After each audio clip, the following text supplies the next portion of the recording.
نحمده ونصلي على رسوله الكريم اما بعد فاعوذ بالله من الشيطان الرجيم بسم الله الرحمن الرحيم رب اشرح لي صدري ويسر لي امري واحلل عقدة من لساني يفقهوا قولي۔ ناظرین، پروگرام اللہ کے خوبصورت نام کے ساتھ آپ کی خدمت میں حاضر ہے۔ آج ہم انشاءاللہ اللہ سبحانہ و تعالیٰ کے نام الرقیب پر بات کریں گے۔ الرقیب نگہبان، نگران، پاسبان، محافظ۔ اللہ سبحانہ و تعالیٰ اپنے بندوں کی نگرانی کر رہا ہے، بلکہ وہ اپنی تمام مخلوق کی نگرانی کر رہا ہے، اس طرح کہ کسی لمحے کوئی بھی چیز اس سے غائب نہیں۔ وہ ان کی حفاظت بھی کر رہا ہے، وہ ان کا خیال بھی رکھتا ہے، وہ ان کی ضروریات بھی پوری کرتا ہے، وہ ان کی تمام حرکات و سکنات سے واقف ہے۔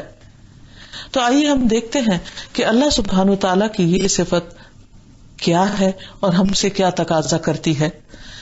سب سے پہلی چیز تو یہ کہ اللہ سبحانہ و تعالیٰ ہر چیز پر نگران ہے، اور اس کا ذکر قرآن مجید میں ہمیں ملتا ہے۔ سورۃ الاحزاب کی آیت نمبر 52 میں اللہ تعالیٰ فرماتے ہیں وَكَانَ اللَّهُ عَلَى كُلِّ شَيْءٍ رَقِيبًا، اور ہے اللہ سبحانہ و تعالیٰ ہر چیز پر نگران، ہر چیز کو واچ کر رہا ہے، کوئی بھی چیز اس سے چھپی ہوئی نہیں ہے۔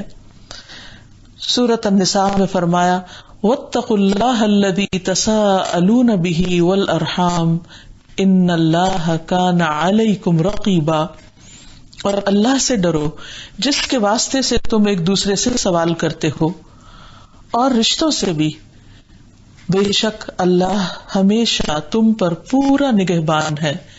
یعنی جو بھی تم اعمال کر رہے ہو، لوگوں کے حقوق میں کوئی ڈنڈی مار رہے ہو، یا پھر کسی کو کوئی فائدہ پہنچا رہے ہو یا دھوکہ دے رہے ہو، تو تمہارے یہ تمام تر اعمال اللہ سبحانہ تعالیٰ کی نگرانی میں ہے۔ وہ نگرانی کیوں کر رہا ہے؟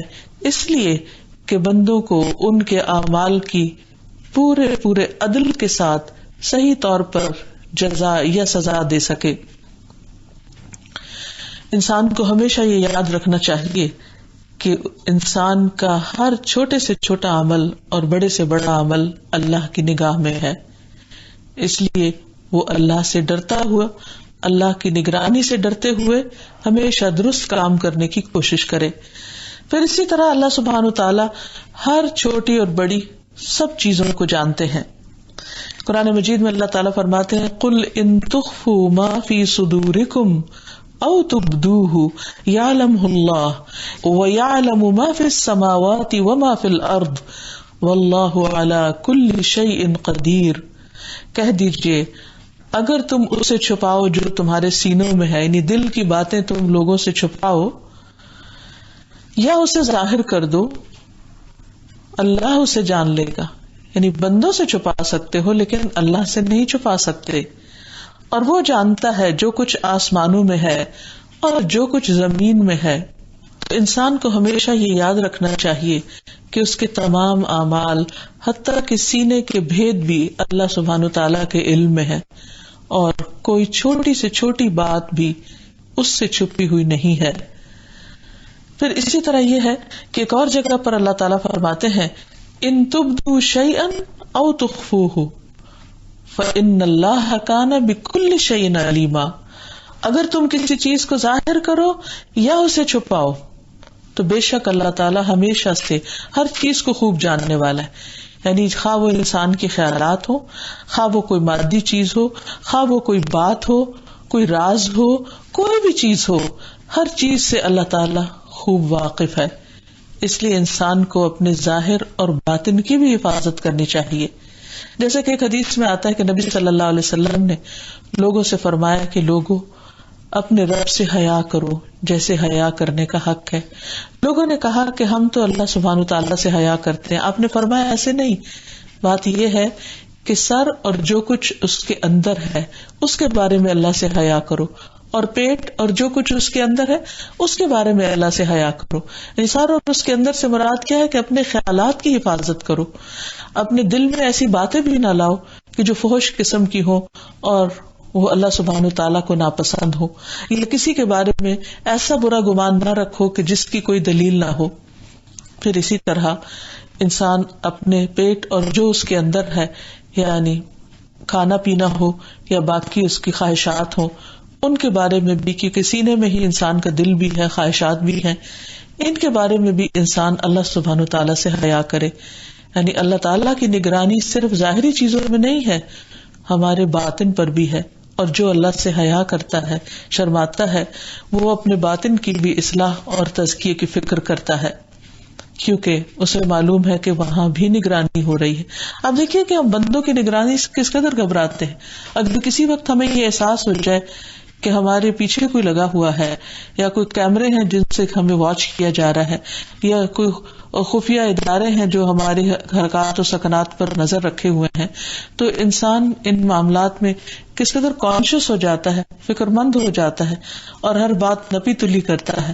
اگر انسانوں کا ڈر انسان کو اتنا کانشیس بنا دیتا ہے، اتنا محتاط کر دیتا ہے، تو اللہ سبحانہ وتعالیٰ کی نگرانی اور سرویلنس کا احساس انسان کو کس قدر متقی اور پرہیزگار بنا دے اگر وہ واقعی اللہ سے ڈرنے والا ہو.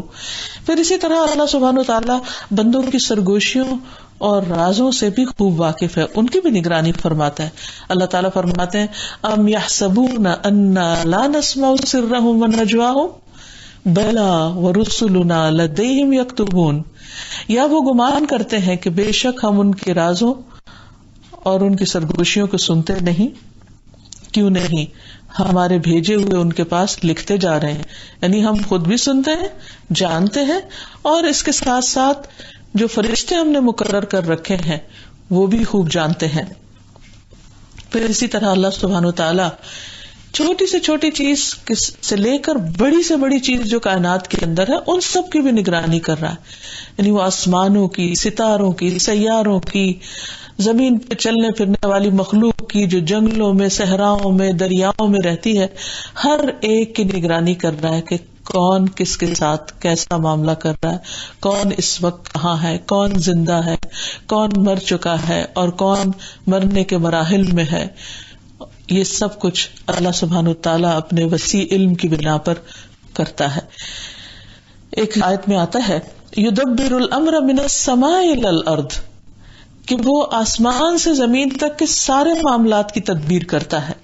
ثم يعرج إليه في يوم كان مقداره 1000 سنة مما تعدون ذلك عالم الغيب والشهادة العزيز الرحيم. وہ آسمان سے زمین تک ہر معاملے کی تدبیر کرتا ہے، پھر وہ معاملہ اس کی طرف ایسے دن میں اوپر جاتا ہے جس کی مقدار 1000 سال ہے، یعنی انسانوں کی گنتی کے مطابق. یہ ہے اللہ جو ہر پوشیدہ اور ظاہر بات کا جاننے والا ہے، وہ سب پر غالب ہے اور رحم کرنے والا ہے. یعنی وہ پکڑ بھی سکتا ہے لیکن اس کے باوجود وہ انسانوں کو ڈھیل دیے ہوئے ہے، ان پر مہربانی کرتا ہے. اور یہ بات بھی ہمیشہ انسان کو یاد رہے کہ انسان جو کچھ دنیا میں کر رہا ہے یہ دنیا میں نہیں رہ جاتا، یہ سارے معاملات اللہ سبحانہ تعالیٰ کی طرف لوٹائے جاتے ہیں اور اس کے پاس سارا ریکارڈ جمع ہو رہا ہے. الا الی اللہ تصیر الامور، خبردار، یاد رکھو، سنو کہ سارے معاملات اللہ سبحانہ تعالیٰ ہی کی طرف لوٹتے ہیں، اور ویسے بھی مخلوق کے سارے معاملات اسی کے ہاتھ میں ہیں. کون کیا کرتا ہے ہر ایک لمٹ کے اندر ہے. یہ جو اللہ سبحانہ تعالیٰ نے انسان کی تقدیر بنائی ہے، اس کا بھی مقصد یہی ہے کہ انسان کو جو اللہ تعالیٰ نے ایک خاص آزادی دی ہے وہ اس کے اندر ہی رہ کر کام کرے، اس سے باہر نہ نکلے. کیونکہ ایک شخص کو بھی یا کسی کو بھی اگر لامحالہ آزادی دے دی جاتی تو پھر اس کا نقصان کیا ہوتا ہے کہ وہ دوسروں کی آزادی کو لمیٹڈ کر دیتے. تو اللہ یعنی کہ تقدیر کے معاملے میں عام طور پر لوگ کنفیوز ہوتے ہیں کہ شاید ہمارا کوئی اختیاری نہیں، یا یہ کہ سارا اختیاری ہمارا ہے. حقیقت میں معاملہ ان دو انتہاؤں کے درمیان ہے. ہمارے پاس اختیار بھی ہے لیکن وہ ایک محدود اختیار ہے، اور اس کو محدود یا لمیٹڈ اس لیے کیا گیا ہے تاکہ باقی لوگ بھی یا باقی مخلوق بھی اپنے اپنے اختیارات کو انجوائے کر سکیں، اور کوئی کسی کے میدان میں اس درجے تک داخل نہ ہو جائے کہ دوسرے کا جینا دوبھر ہو جائے. پھر اسی طرح یہ بات بھی یاد رہے کہ اللہ سبحانہ و تعالیٰ کی یہ نگرانی وقتی اور عارضی نہیں ہے، یہ دائمی نگرانی ہے، جب سے انسان بنا ہے، بلکہ جب سے کائنات بنی ہے، جب سے یہ نگرانی ہو رہی ہے اور ہمیشہ کے لیے ہوتی رہے گی. اللہ تعالیٰ اگلوں پچھلوں کو سب کو جانتا ہے، اور پھر سب چیزوں پر اس کا مکمل کنٹرول بھی ہے. ہر چیز کو وہ اپنے علم کے ساتھ احاطہ کیے ہوئے ہے. ابن کثیر کہتے ہیں کہ امام احمد سے روایت کی جاتی ہے کہ وہ درج ذیل شعر پڑھا کرتے تھے، یا ان کے اپنے تھے یا کسی اور کے، بہرحال ان کے اشعار ہیں: اذا ما خلوت الدہر یوما فلا تقل خلوت ولكن قل علی رقیب. جب تم زمانے میں کسی دن تنہائی میں ہو، یعنی دنیا میں جب کبھی تم اکیلے ہو، تو یہ نہ کہو کہ میں تنہائی میں بیٹھا ہوں، اکیلا ہوں، بلکہ یہ کہو کہ مجھ پر نگرانی کرنے والا موجود ہے. وَلَا تَحْسَبَنَّ اللَّهَ يَغْفُلُ سَاعَةً وَلَا أَنَّ مَا يَخْفَى عَلَيْهِ يَغِيبُ.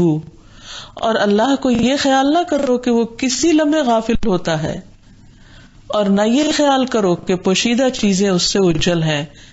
وہ تو ایک لمحے کے لیے بھی اپنی مخلوق سے غافل نہیں ہوتا.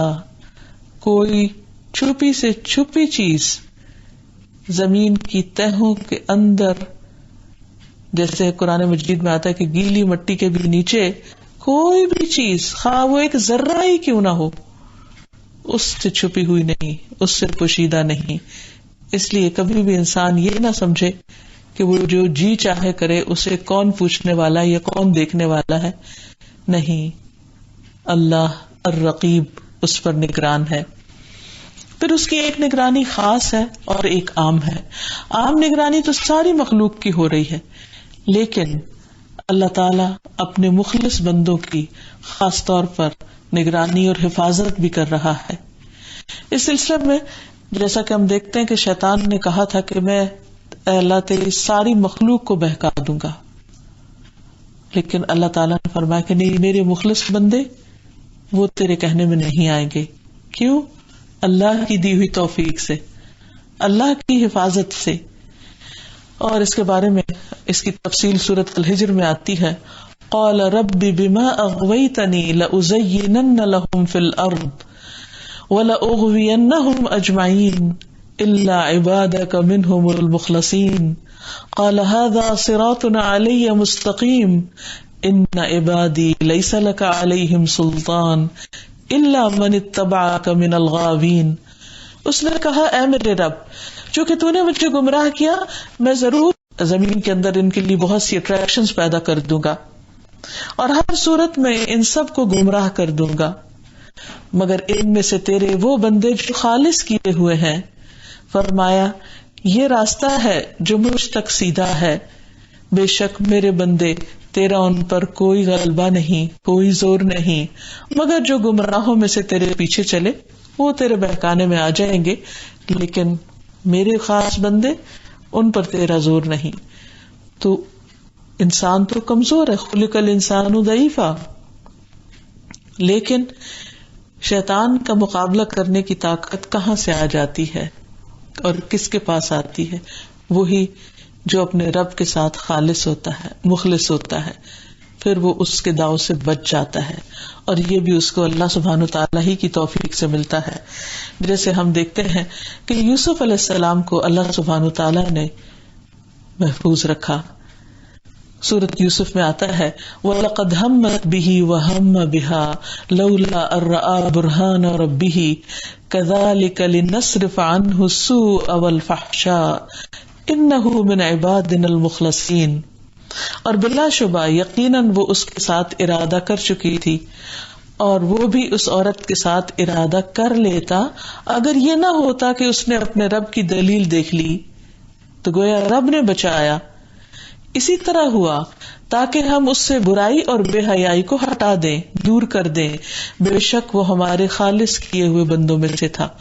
تو یوسف علیہ السلام کا واقعہ ایک کھلی دلیل ہے اس سلسلے کی کہ اللہ سبحانہ وتعالی اپنے مخلص بندوں، اپنے پیارے بندوں، وہ جو اس پر ایمان رکھتے ہیں، وہ جو برائی سے بچنا چاہتے ہیں، ان کو اللہ تعالیٰ محفوظ رکھتا ہے، ان کی حفاظت فرماتا ہے، ان کی نگرانی کرتا ہے.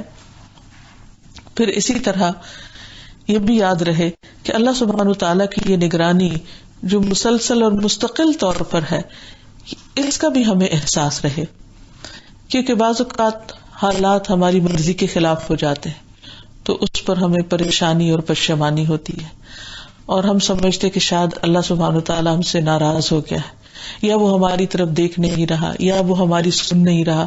ایسا ہرگز نہیں ہوتا.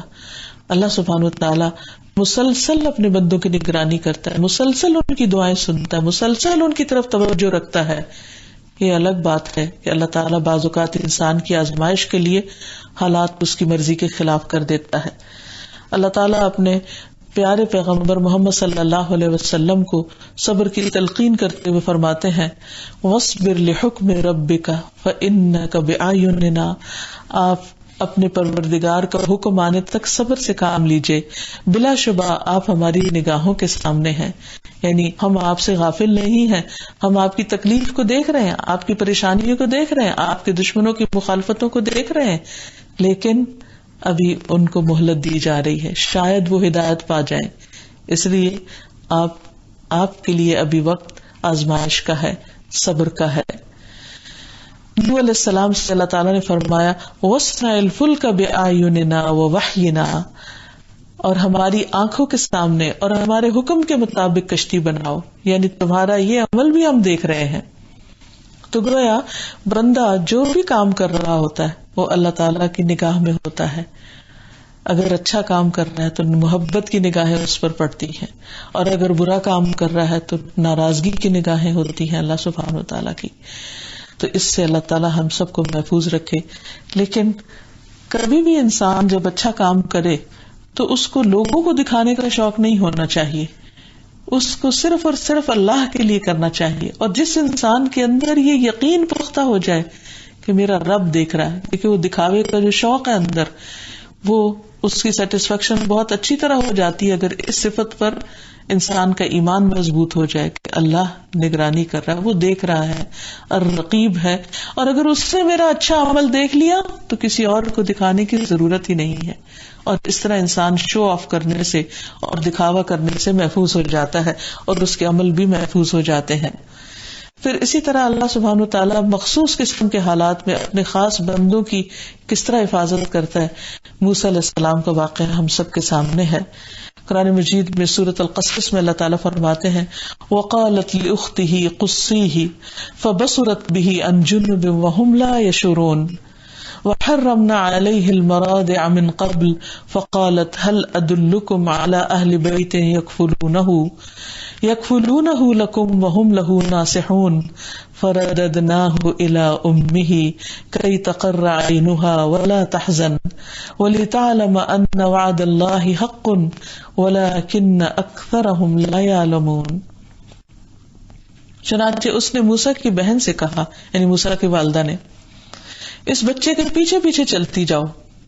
چنانچہ وہ آنکھیں بچا کر دیکھتی رہی اور دوسروں کو اس کا پتہ نہ چل سکا. یہ ساری تدبیر کون کر رہا تھا؟ یہ سارا انتظام کون کر رہا تھا؟ وہی جو ان تمام امور پر نگران ہے، رقیب ہے.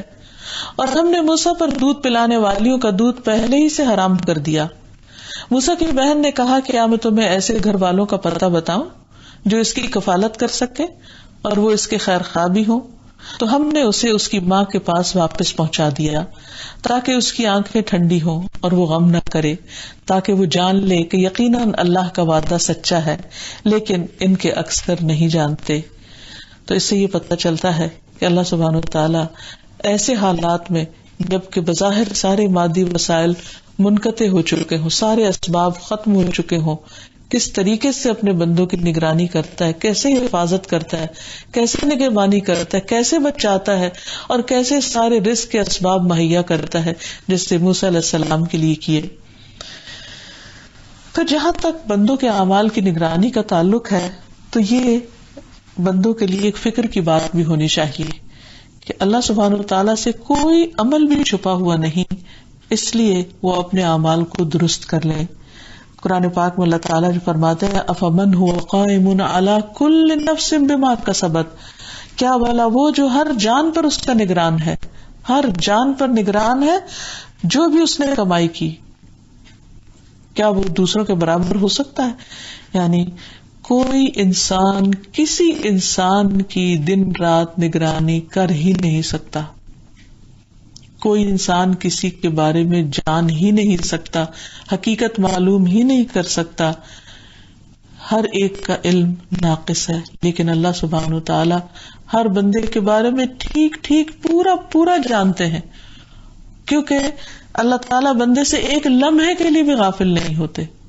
کیونکہ بعض اوقات انسان کوئی اچھے کام کر رہا ہوتا ہے اور بیچ میں پھسل جاتا ہے اور پھر اچھا کام کر لیتا ہے. اگر کوئی انسان کسی کی نگرانی کرے تو ہو سکتا ہے وہ غلطی کو دیکھ ہی نہ سکے.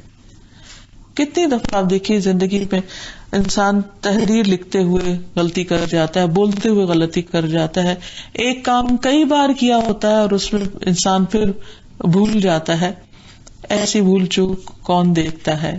کوئی انسان ہو سکتا ہے نوٹس نہ لے، لیکن اللہ سبحانہ وتعالیٰ کے سامنے ہر چیز ہوتی اور پھر بھی وہ اپنے بندوں سے درگزر کرتا رہتا ہے اور ان کو معاف کرتا چلا جاتا ہے. یہی اس کی اپنے بندوں کے ساتھ رحمت، فضل اور کرم نوازی ہے. ایک اور جگہ پر آتا ہے وَقُلِ اعْمَلُوا فَسَيَرَى اللَّهُ عَمَلَكُمْ وَرَسُولُهُ وَالْمُؤْمِنُونَ وَسَتُرَدُّونَ إِلَى عَالِمِ الْغَيْبِ وَالشَّهَادَةِ فَيُنَبِّئُكُم بِمَا كُنتُمْ تَعْمَلُونَ. ان سے کہیے کہ عمل کرتے جاؤ، اللہ، اس کا رسول اور سب مومن تمہارے طرز عمل کو دیکھ لیں گے.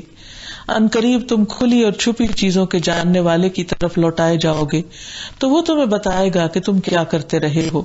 یہاں یہ یاد رکھنا چاہیے کہ ہم اللہ تعالیٰ صرف اعمال کو دیکھ ہی نہیں رہا، بلکہ وہ اس لیے دیکھ رہا ہے کہ بندوں کو آج بھی اور کل بھی ان کے اعمال کے مطابق جزا دی جا سکے، اور وہ اسی لیے ہر عمل کی نگرانی کرتا ہے. عقبہ بن عامر کہتے ہیں کہ نبی صلی اللہ علیہ وسلم نے فرمایا، دن بھر کا کوئی عمل ایسا نہیں جس پر مہر نہ لگائی جاتی ہو. چنانچہ جب مسلمان بیمار ہوتا ہے تو فرشتے بارگاہ الہی میں عرض کرتے ہیں کہ پروردگار، تو نے فلاں بندے کو روک دیا. تو رب عز و جل فرماتا ہے کہ یہ جیسے اعمال کرتا رہتا تھا ان کی مہر لگاتے جاؤ حتیٰ کہ یہ تندرست ہو جائے یا فوت ہو جائے. یعنی بیماری کی وجہ سے انسان کا عمل رک جاتا ہے، لیکن اللہ سبحانہ تعالیٰ کا فضل نہیں رکتا. وہ اپنے ایسے بندے کو جو صحت کی حالت میں اچھے کام کرتا ہو، بیماری میں بھی اس کا اجر اس کو عطا کرتا رہتا ہے. پھر اسی طرح اللہ تعالیٰ جب ہم کوئی بھی کام کر رہے ہوتے ہیں، مثلا نماز پڑھ رہے ہوتے ہیں، تو اس وقت بھی ہماری نگرانی کر رہے ہوتے ہیں. ارشاد باری تعالیٰ ہے وَتَوَكَّلْ عَلَى الْعَزِيزِ الرَّحِيمِ الَّذِي يَرَاكَ حِينَ تَقُومُ وَتَقَلُّبَكَ فِي السَّاجِدِينَ، اور اس سب پر غالب نہایت رحم والے پر بھروسہ کرو جو آپ کو اس وقت دیکھ رہا ہوتا ہے جب آپ قیام کر رہے ہوتے ہیں، یعنی نماز میں کھڑے ہوتے ہیں. اب دیکھیے جب ہم نماز میں ہوتے ہیں تو خیالات کہاں سے کہاں بھٹکے بھی ہوتے ہیں اور نماز کی طرف توجہ کم ہی ہوتی. اس وقت اگر انسان یہ سوچے کہ اس وقت میرا رب مجھے دیکھ رہا ہے، میری نگرانی کر رہا ہے، تو چاہے انسان تنہا بھی ہو تو اس کی نگاہ کہیں نہ بھٹکے، اور خیال بھٹکے تو واپس لے آئے کہ نہیں، میرا رب مجھے دیکھ رہا ہے. اور پھر فرمایا اور سجدہ کرنے والوں کے درمیان آپ کے رکوع و سجود کی حرکات کو بھی دیکھتا ہے. یعنی صرف قیام کو نہیں دیکھتا، رکوع کو بھی دیکھتا ہے کہ کتنا کیا، کیسا کیا، کتنا لمبا تھا اور اس میں کتنی عاجزی تھی اور کتنا اللہ کو یاد کیا. اسی طرح سجدے کی کیفیت کو بھی، لمحوں کا بھی حساب رکھتا ہے کہ کس بندے نے اس کے آگے کتنی دیر عاجزی کی ہے اور کتنا ذکر کیا ہے. اور پھر انبیاء علیہ السلام کے عمل کو تو دیکھتا ہی ہے، عام بندوں کے عمل کو بھی دیکھتا ہے. اور انبیاء علیہ السلام جب دنیا سے چلے جاتے ہیں تو ان کی امت کو بھی پیچھے سے دیکھتا ہے کہ وہ کیا کرتے ہیں. جیسے عیسیٰ علیہ السلام کا ذکر آتا ہے. عبداللہ بن عباس رضی اللہ عنہما نے بیان کیا کہ رسول اللہ صلی اللہ علیہ وسلم نے فرمایا، قیامت کے دن تم لوگ ننگے پاؤں، ننگے بدن اور بغیر ختنے کے اٹھائے جاؤ گے. پھر آپ صلی اللہ علیہ وسلم نے اس آیت کی تلاوت کی، کما بدأنا اول خلق نعیدہ وعدا علینا انا کنا فاعلین. جس طرح ہم نے انہیں پہلی بار پیدا کیا تھا اسی طرح ہم دوبارہ لوٹائیں گے، یہ ہماری جانب سے وعدہ ہے اور بے شک ہم اس سے کرنے والے ہیں. پھر سب سے پہلے ابراہیم علیہ السلام کو کپڑے پہنائے جائیں گے، پھر میرے صحابہ میں سے کچھ کو دائیں طرف لے جایا جائے گا، لیکن کچھ کو بائیں طرف لے جایا جائے گا. میں کہوں گا کہ یہ تو میرے صحابہ ہیں، لیکن مجھے بتایا جائے گا کہ جب آپ ان سے جدا ہوئے تو اسی وقت انہوں نے ارتداد اختیار کر لیا. جیسے ہم جانتے ہیں کہ بہت سے لوگ نبی صلی اللہ علیہ وسلم کی وفات کے بعد مرتد ہو گئے تھے. میں اس وقت وہی کہوں گا جو عبد صالح یعنی نیک بندے عیسیٰ ابن مریم علیہ السلام نے کہا تھا، وَكُنْتُ عَلَيْهِمْ شَهِيدًا مَا دُمْتُ فِيهِمْ فَلَمَّا تَوَفَّيْتَنِي كُنْتَ أَنْتَ الرَّقِيبَ عَلَيْهِمْ وَأَنْتَ عَلَى كُلِّ شَيْءٍ شَهِيدٌ إِن تُعَذِّبْهُمْ فَإِنَّهُمْ عِبَادُكَ وَإِن تَغْفِرْ لَهُمْ فَإِنَّكَ أَنْتَ الْعَزِيزُ الْحَكِيمُ. جب تک میں ان میں موجود تھا میں ان کی نگرانی کرتا رہا، لیکن جب تو نے مجھے اٹھا لیا تو تو ہی ان پر نگران ہے اور تو ہی ہر چیز پر نگہبان ہے. اگر تو انہیں عذاب دے تو بے شک وہ تیرے بندے ہیں، اور اگر انہیں تو بخش دے تو بے شک تو ہی سب پر غالب کمال حکمت والا ہے. تو اس سے یہ پتہ چلتا ہے کہ خواہ انبیاء علیہ السلام بھی ہوں، ان کی اپنی امتوں پر نگرانی اور ان کا خیال رکھنا، ان کی کیئر کرنا، ان کے اعمال کو دیکھتے رہنا، یہ ان کی زندگی تک ہوتا ہے. اور جب ان کی زندگی ختم ہو جاتی ہے یا وہ واپس بلا لیے جاتے ہیں اپنے مشن سے، تو پھر اللہ ہی نگران ہوتا ہے، وہی نگہبان ہوتا ہے. پھر اللہ سبحانہ وتعالی اپنی براہ راست نگرانی کے علاوہ فرشتوں کے ذریعے بھی نگہبانی کرواتے ہیں، نگرانی کرواتے ہیں. اللہ تعالیٰ بندوں کے اعمال پر فرشتوں کو نگران بناتے ہیں. قرآن مجید میں آتا ہے وَإِنَّ عَلَيْكُمْ لَحَافِظِينَ كِرَامًا كَاتِبِينَ يَعْلَمُونَ مَا تَفْعَلُونَ، کہ بلا شبہ تم پر یقیناً نگہبان مقرر ہیں جو بہت عزت والے ہیں، مرتبے والے ہیں، لکھنے والے ہیں، وہ جانتے ہیں جو کچھ تم کرتے ہو. پھر ان اعمال ناموں میں نہ صرف یہ کہ انسان کے ظاہری اعمال ہوتے ہیں، بلکہ انسان کے دلوں میں اٹھنے والے خیالات وہ بھی لکھ لیے جاتے ہیں. قرآن مجید میں اللہ تعالیٰ فرماتے ہیں وَلَقَدْ خَلَقْنَا الْإِنسَانَ وَنَعْلَمُ مَا تُوَسْوِسُ بِهِ نَفْسُهُ وَنَحْنُ أَقْرَبُ إِلَيْهِ مِنْ حَبْلِ الْوَرِيدِ إِذْ يَتَلَقَّى الْمُتَلَقِّيَانِ عَنِ الْيَمِينِ وَعَنِ الشِّمَالِ قَعِيدٌ مَا يَلْفِظُ مِنْ قَوْلٍ إِلَّا لَدَيْهِ رَقِيبٌ عَتِيدٌ. اور بلا شبہ یقیناً ہم نے انسان کو پیدا کیا اور جو کچھ اس کے دل میں وسوسہ گزرتا ہے ہم اسے بھی جانتے ہیں، اور ہم اس کی رگے جان سے بھی زیادہ اس کے قریب ہیں. یعنی فرشتے جو ہیں وہ جانتے ہیں کہ انسان کے دل میں کیا وسوسے اٹھتے ہیں، اور جب اس کے ہر قول و فعل کو دو لینے والے لیتے ہیں جو دائیں اور بائیں طرف بیٹھے ہیں، وہ کوئی بات منہ سے نہیں نکالتا مگر اس کے پاس ایک تیار نگران ہوتا ہے، یعنی فرشتہ ہوتا ہے جو فوراً ہی نوٹ کر لیتا ہے. فرشتے عرض کرتے ہیں اے رب تیرا فلاں بندہ گناہ کرنے کا ارادہ کر رہا ہے. اللہ تعالیٰ باوجود اسے کہ خوب دیکھ رہا ہوتا ہے، یعنی خود بھی دیکھ رہا ہوتا ہے، فرشتے سے فرماتا ہے اس کی نگرانی کرتے رہو. اگر یہ گناہ کر بیٹھے تو صرف اتنا ہی لکھنا جتنا اس نے گناہ کیا، اور اگر گناہ چھوڑ دے تو اس کے لیے نیکی لکھ دو، کیونکہ اس نے گناہ میری ہی وجہ سے چھوڑا ہے ورنہ یہ کر گزرتا. تو یہ اللہ سبحانہ تعالیٰ کی رحمت ہے. یعنی اس سے آپ دیکھیے کہ ایک طرف اللہ تعالیٰ خود دیکھ رہے ہیں، ایک طرف فرشتے سے لکھوا رہے ہیں، اور عین اسی وقت جب کہ بندہ عمل کر رہا ہے فرشتے اللہ سبحانہ تعالیٰ سے کمیونیکیٹ بھی کریں کہ اللہ تعالیٰ تیرے اس بندے نے یہ غلط کام کر دیا ہے. تو اللہ تعالیٰ ان کو وہی انسٹرکشن دیتے ہیں کہ اچھا ابھی ذرا رک جاؤ، اگر یہ توبہ کر لیتا ہے تو اس گناہ کو نہ لکھنا بلکہ اس کے برعکس نیکی لکھ دینا. تو اس سے بڑی نگرانی اور اس سے بڑی کیئر کیا ہو سکتی ہے کہ اللہ سبحانہ تعالیٰ ساتھ ساتھ اپنی رحمت فرماتا جائے اور ساتھ ساتھ انسٹرکشنز بھی دیتا جائے. پھر اسی طرح نماز کے وقت بھی فرشتوں کی نگرانی ہوتی ہے. یعنی اللہ تعالیٰ خود تو دیکھ ہی رہے ہوتے ہیں لیکن فرشتے بھی انسان کے آس پاس ہوتے ہیں. نبی صلی اللہ علیہ وسلم نے فرمایا جب آدمی کسی جنگل میں ہو اور نماز کا وقت آئے تو وضو کرے، پانی نہ ہو تو تیمم کرے، پھر اگر تکبیر کہے تو اس کے دونوں فرشتے اس کے ساتھ نماز پڑھیں گے. یعنی وہ اکیلا ہے لیکن اللہ تعالیٰ اس کے ساتھ فرشتوں کو لگا دیتے ہیں.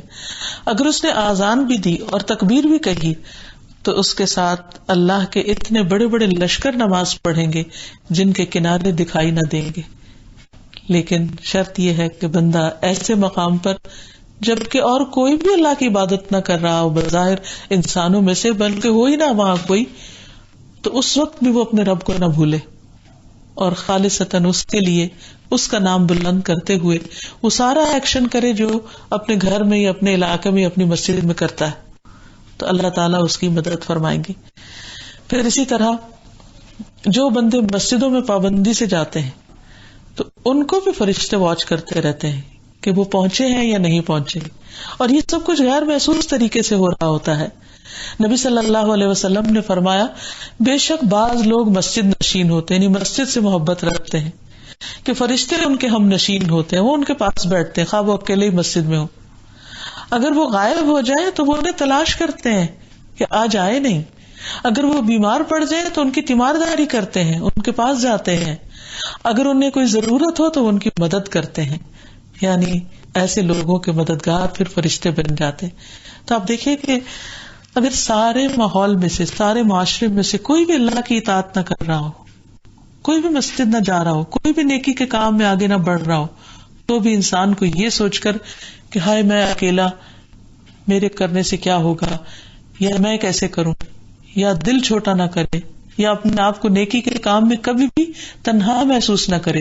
اس وقت انسان ہمیشہ یہ یقین رکھے کہ میں اکیلا نہیں ہوں، میرے ساتھ اللہ کے لشکر ہیں، میرے ساتھ اللہ کے فرشتے ہیں جو مجھے کمپنی دے رہے ہیں، جو میرے مددگار ہیں. اور اس کا ذکر قرآن مجید میں ملتا ہے کہ ان الذین قالوا ربنا اللہ ثم استقاموا تتنزل علیہم الملائکہ، بے شک وہ لوگ جنہوں نے کہا کہ اللہ ہمارا رب ہے اور اس پر وہ جم گئے، انہوں نے استقامت اختیار کی. تتنزل علیہم الملائکہ، فرشتے ان پر اترتے ہیں اور وہ انہیں کیا کہتے ہیں، اللہ تخافوا ولا تحزنوا، تم خوف نہ کرو، مت ڈرو، غم بھی نہ کرو. نحن اولیاؤکم فی الحیات الدنیا، ہم اس دنیا میں تمہارے دوست ہیں. تو انسان کبھی بھی اپنے آپ کو اکیلا یا تنہا محسوس نہ کرے، وہ اپنے رب کی اطاعت کرنے والا ہو، فرما برداری کرنے والا ہو، اور باقی معاملہ انسان اپنے رب پر چھوڑ دے. اسی لیے ایسے فرشتے انسان جب گھر سے نکلتا ہے تو اس وقت بھی اس کی نگرانی کر رہے ہوتے ہیں. نبی صلی اللہ علیہ وسلم نے فرمایا جب بھی کوئی شخص اپنے گھر سے نکلتا ہے تو اس کے دروازے پر 2 جھنڈے ہوتے ہیں، ایک جھنڈا فرشتے کے ہاتھ میں ہوتا ہے اور دوسرا شیطان کے ہاتھ میں. اگر وہ اللہ تعالیٰ کی رضا والے کام کے لیے نکلتا ہے تو فرشتہ اپنا جھنڈا لے کر اس کے پیچھے پیچھے روانہ ہو جاتا ہے اور وہ اپنے گھر لوٹنے تک فرشتے کے جھنڈے تلے ہوتا ہے، یعنی وہ لے بھی جاتے ہیں اور واپس بھی چھوڑ کے جاتے ہیں. اور اگر وہ اللہ کی ناراضگی والے عمل کے لیے نکلتا ہے، غلط کام کے لیے، تو شیطان اپنا جھنڈا لے کر اس کے ساتھ ہو جاتا ہے اور وہ اپنے گھر واپس آنے تک شیطان کے جھنڈے تلے رہتا ہے. تب یہ انسان کی چوائس ہے کہ وہ کس کو دوست بناتا ہے. پھر اسی طرح اللہ کے فرشتے اللہ کے خاص علاقوں کی نگرانی بھی کرتے ہیں. نبی صلی اللہ علیہ وسلم نے فرمایا کوئی شہر ایسا نہیں جس کو دجال پامال نہ کرے گا مگر مدینہ اور مکہ کے وہاں داخل ہونے کے جتنے راستے ہیں ان پر فرشتے صف بستہ ہوں گے اور ان کی نگرانی کریں گے، تو وہاں وہ داخل نہ ہو سکیں گے. تو اب جب انسان اللہ سبحانہ وتعالیٰ کی اس صفت کو جان لے اور اس کو مان لے تو پھر اس کا اثر اس کی زندگی میں نظر آنا چاہیے. تو اس کے لیے انسان کو کیا کرنا چاہیے؟ سب سے پہلی چیز یہ کہ انسان اللہ تعالیٰ کا فرما بردار بن جائے، اللہ تعالیٰ کا اطاعت گزار بن جائے، انسان اپنے اوپر خود محاسب بن جائے، اپنے خیالات کو واچ کرے، اپنے اعمال کو دیکھے. وہ اس ڈر سے کام نہ کرے کہ لوگ کیا کہیں گے، وہ دیکھے کہ کیا چیز اس کے رب کو پسند نہیں ہے اور پھر وہ شریعت کی حدود کی حفاظت کرنے والا ہو. پھر احسان کے درجے پر عبادت کرنے والا ہو. اور احسان کا درجہ کیا ہے کہ کام اتنے اچھے طریقے سے کرے گویا وہ اللہ تعالیٰ کو دیکھ رہا ہے، اور اگر یہ نہیں تو یہ یقین رکھے کہ اللہ اس کو دیکھ رہا ہے. یہ ہوتا ہے احسان، یہ ہوتا ہے کسی کام کا حسن، خوبصورت درجہ. تو حقیقت یہ ہے کہ انسان کو جب اس بات کا احساس ہوتا ہے کہ اللہ سبحانہ وتعالیٰ اس کو دیکھ رہا ہے ظاہر میں بھی اور باطن میں بھی، تو پھر وہ ہر قدم پھونک پھونک کر رکھتا ہے اور اپنی زندگی اللہ سبحانہ وتعالیٰ کی مرضی کے مطابق گزارنے کی کوشش کرتا ہے، خواہ اس پر کتنی بھی قسم کے دباؤ کیوں نہ ہو، کیونکہ اسے معلوم ہے کہ یہ سب کچھ دیکھا جا رہا ہے، لکھا جا رہا ہے، نگرانی کی جا رہی ہے اور فرشتوں کے ذریعے نگرانی کروائی جا رہی، یہ سب کچھ رائے گاہ جانے والا نہیں ہے۔ تو اس سلسلے میں ہم دیکھتے ہیں کہ رسول اللہ صلی اللہ علیہ وسلم نے فرمایا کہ 3 چیزیں نجات دینے والی ہیں، جن میں سے ایک چھپے اور ظاہر میں اللہ کی خشیت، اللہ سے ڈرنا۔ ابو ذر، جندب بن جنادہ اور ابو عبد الرحمن معاذ بن جبل رضی اللہ عنہما بیان کرتے ہیں کہ رسول اللہ صلی اللہ علیہ وسلم نے فرمایا، تم جہاں کہیں بھی موجود ہو اللہ سے ڈرتے رہو اور گناہ کے بعد نیکی کر لیا کرو، کیونکہ یہ تو ہو نہیں سکتا کہ انسان فرشتہ بن جائے اور اس سے کبھی کوئی غلطی نہ ہو، لیکن اس کا علاج یہ ہے کہ جب غلطی ہو تو انسان اس کی جگہ اچھا کام کر لے، کہ وہ نیکی اس گناہ کو مٹا دیتی ہے، مثلا نفل پڑھ لے، استغفار کر لے، صدقہ خیرات کر لے، اور لوگوں کے ساتھ اچھے اخلاق کا مظاہرہ کرو۔ یہ 3 چیزیں انسان کو فائدہ دینے والی ہیں۔ پھر یہ کہ انسان ہمیشہ اللہ سے ڈرتا رہے، کیونکہ وہ اللہ سے چھپ نہیں سکتا اور اللہ کی پکڑ بھی بڑی شدید ہے۔ اللہ سبحانہ وتعالیٰ دیکھتا ہے لیکن ہمیں ہمارے گناہوں پر فوراً نہیں پکڑتا، تو اس بنا پر انسان کو نڈر نہیں ہو جانا چاہیے۔ اللہ تعالیٰ فرماتے ہیں وَخَافُونِ إِن كُنتُم مُؤْمِنِينَ، اور مجھ سے ڈرو اگر تم مومن ہو۔ ایک اور جگہ پر فرمایا فَلَا تَخْشَوُا النَّاسَ وَاخْشَوْنِی، لوگوں سے نہیں ڈرو، مجھ سے ڈرو۔ اور رسول اللہ صلی اللہ علیہ وسلم نے فرمایا اللہ کی قسم میں اللہ کو ان سب سے زیادہ جانتا ہوں اور ان سب سے زیادہ اللہ سے ڈرنے والا ہوں۔ تو اس سے یہ پتہ چلتا ہے کہ جو شخص اللہ سبحانہ وتعالیٰ کی جتنی معرفت رکھتا ہے، جتنی پہچان رکھتا ہے، اور اس کی معرفت اس کے ناموں اور اس کے صفات کے ذریعے ہوتی ہے، وہ اتنا زیادہ اللہ سے ڈرنے لگتا ہے، اتنا زیادہ محتاط زندگی بسر کرنے لگتا ہے۔ اس سلسلے میں ہم دیکھتے ہیں کہ میکائیل علیہ السلام جو اللہ تعالیٰ کو جانتے ہیں اور اللہ کے کاموں کو، وہ کتنا اللہ سے ڈرتے ہیں۔ رسول اللہ صلی اللہ علیہ وسلم نے جبریل علیہ السلام سے فرمایا کیا وجہ ہے کہ میکائیل کبھی بھی مجھے ہنستے دکھائی نہیں دیتے؟ انہوں نے کہا جب سے جہنم کی آگ کو پیدا کیا گیا ہے اس وقت سے میکائیل نہیں ہنسے، کیونکہ اس علم کی بنا پر، اس معرفت کی بنا پر، اس انجام کو سامنے رکھتے ہوئے وہ ہنسنا بھول گئے ہیں۔ پھر اسی طرح نبی صلی اللہ علیہ وسلم بھی اللہ سبحانہ وتعالیٰ سے ڈرتے تھے، اور قرآن مجید میں آتا ہے قل انی اخاف ان عصیت ربی عذاب یوم عظیم، کہہ دیجئے بے شک میں ایک بہت بڑے دن کے عذاب سے ڈرتا ہوں اگر میں اپنے رب کی نافرمانی کروں۔ تو ڈٹائی کے ساتھ اللہ کی نافرمانی کرنا اور کرتے چلے جانا، یہ اللہ تعالیٰ کو ناراض کرنے والی بات ہے۔ عقل مند وہی ہے جو ہر معاملے میں اللہ کا تقوی اختیار کرے، پھر اپنے ساری زندگی کے اعمال میں اللہ کی نگرانی کو محسوس کرے، خواہ وہ نماز پڑھنا ہو یا روزہ رکھنا ہو یا صدقہ خیرات کرنا ہو یا کسی انسان کے ساتھ گفتگو یا معاملہ یا تعلق ہو، ہر چیز میں انسان کو یہ سبق ہمیشہ یاد رہے کہ اللہ دیکھ رہا ہے۔ اور پھر اسی طرح اسلام کے اثرات میں سے ایک یہ بھی ہے کہ انسان کو جب اللہ تعالیٰ دنیا میں کسی کا نگران بنائے تو وہ اپنی نگرانی کے کام کو، ذمہ داری کو صحیح طور پر انجام دے۔ مثلا اگر آپ کے پاس کسی نے کوئی امانت رکھی ہے تو اس کی نگرانی صحیح طور پر کی جائے۔ ویسے بھی ہر انسان کو اللہ نے نگران بنایا ہے، حدیث میں آتا ہے کلکم راعٍ وکلکم مسئول عن رعیتہ، ہر شخص تم میں سے نگران ہے اور ہر شخص سے اس کی رعیت کے بارے میں سوال کیا جائے گا۔ تو ہم سب کو یہ دیکھنا چاہیے کہ اگر ہم میں سے ہر شخص نگران ہے تو کس کس چیز کا نگران ہے۔ مثلا خاتون خانہ کے بارے میں فرمایا کہ والمرأۃ راعیۃ فی بیت زوجہا، کہ عورت اپنے شوہر کے گھر کی نگران ہے، ومسئولۃ عنہا، اور اس سے اس کے بارے میں سوال کیا جائے گا۔ تو ہر ایک کو اپنی اپنی ذمہ داریوں کا علم بھی ہونا چاہیے اور پھر ان کو ادا بھی کرنا چاہیے، کیونکہ قیامت کے دن ان ذمہ داریوں کے بارے میں سوال کیا جائے گا۔ حدیث میں آتا ہے کہ آپ صلی اللہ علیہ وسلم نے فرمایا بے شک اللہ ہر نگران سے اس کے زیر نگران کے بارے میں سوال کرے گا کہ اس نے اس کی حفاظت کی یا اسے ضائع کر دیا، یہاں تک کہ آدمی سے اس کے گھر والوں کے بارے میں بھی پوچھا جائے گا۔ اور پھر یہ کہ انسان خیرخواہی کے ساتھ حفاظت و نگرانی کرے۔ پھر خاص طور پر بچوں کے معاملات کی نگرانی کی جائے، کیونکہ وہ اپنے بارے میں خود اس طرح نگران نہیں ہو سکتے. پھر اسی طرح یہ ہے کہ جب کسی کو نگرانی کا کام دینا ہو تو اہلیت کی بنا پر دیا جائے، اور اس کو دیا جائے کہ جو اس میں خیانت نہ کرنے والا ہو. پھر اسی طرح یہ ہے کہ اس نام سے دعا کی جائے، کیونکہ اللہ سبحانہ وتعالی جو ہر وقت بندوں کی نگرانی کر رہا ہے، اس کا مطلب ہے کہ وہ ہر وقت بندوں کے بارے میں جانتا ہے، بندوں کے حالات کے بارے میں جانتا ہے. اس لیے یا رقیب کہہ کر اللہ سے دعا کی جائے کہ اللہ تعالی ہمیں اپنی ذمہ داریوں کو صحیح طور پر ادا کرنے کی توفیق عطا فرما. اور پھر نبی صلی اللہ علیہ وسلم نے ایک دعا یہ بھی سکھائی ہے کہ جو لوگ ہمارے بارے میں برائی کے نیت رکھتے ہیں ان کے شر سے بچنے کے لیے بھی اللہ تعالیٰ کی پناہ لی جائے.